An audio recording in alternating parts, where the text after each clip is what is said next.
Telecoms operator Africell is receiving strong support from the US, in particular the US International Development Finance Corporation, which approved a loan of $100 million in 2019. The contract prohibits Africell from purchasing Chinese telecoms equipment. The massive loan helped attract a syndicate of financiers in June 2019 to the tune of a further $105 million. And Africell is now expanding in the Democratic Republic of the Congo and breaking into the Angola market. As the Africa Report states, this is just the latest example of Washington and Beijing's struggle for influence on the continent. To put this in a broader context, let's discuss US policy, the Clean Network, put into effect from August 2020. US Defense Secretary at the time, Mark Esper, warned that US alliances, including the future of NATO, were in jeopardy if European countries went ahead with using Chinese Huawei technology for their telecommunications. Then Secretary of State Mike Pompeo said of Huawei, "The company is deeply tied not only with China, but with the Chinese Communist Party. And that means cyber warfare, espionage, and weaponized economic competition.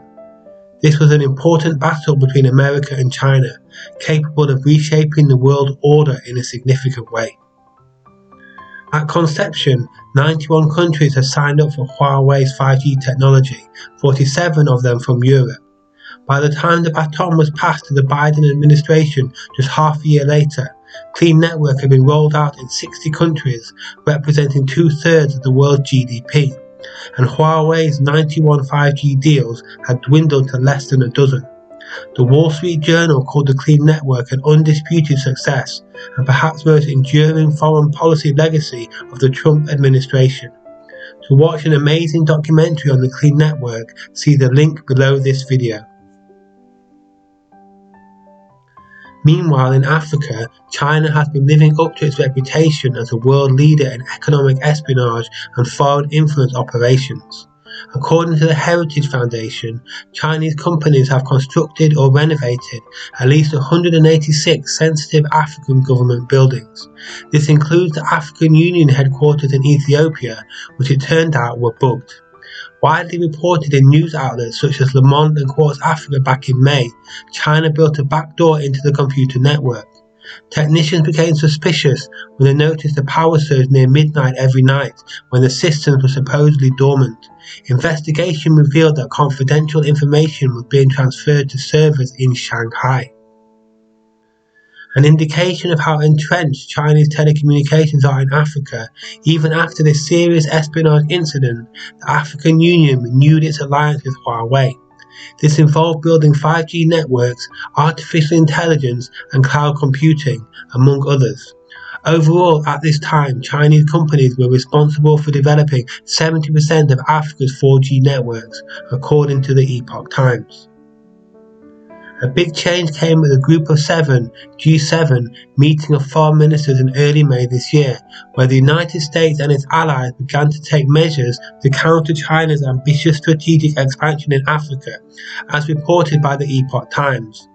First step was Ethiopia, where in late May it was announced that Ethiopia's nationwide 5G-capable wireless network will be built by a group of telecommunications companies led by the UK's Vodafone Group, rather than the competing Chinese consortium.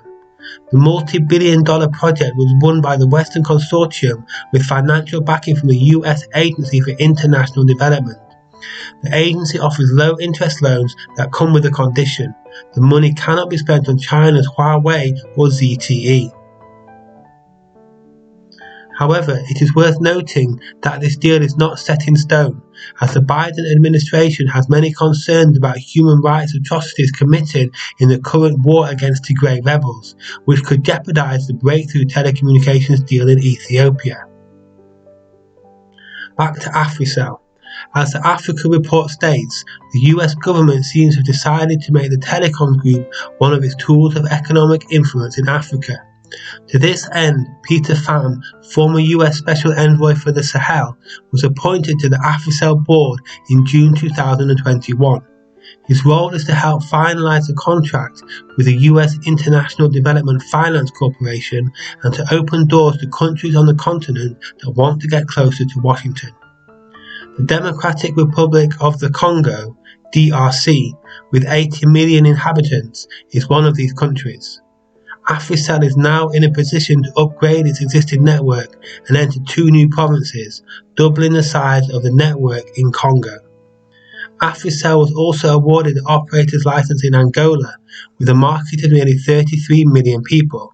Again, US support was decisive. Peter Pham says, "I welcomed João Lourenço to Washington long before he became president. He has been a very engaged defense minister with the US and knows our policies. It is now common knowledge that he is rebalancing the country's relations in favor of the US. Africell is already established in the Gambia and Sierra Leone, so expansion in DRC and breaking into Angola would increase its footprint to 4 African countries. There is still a long way to go to counter Chinese influence in telecommunications on the African continent, but as the sage Lao Tzu said, a journey of 1,000 miles starts with a single step."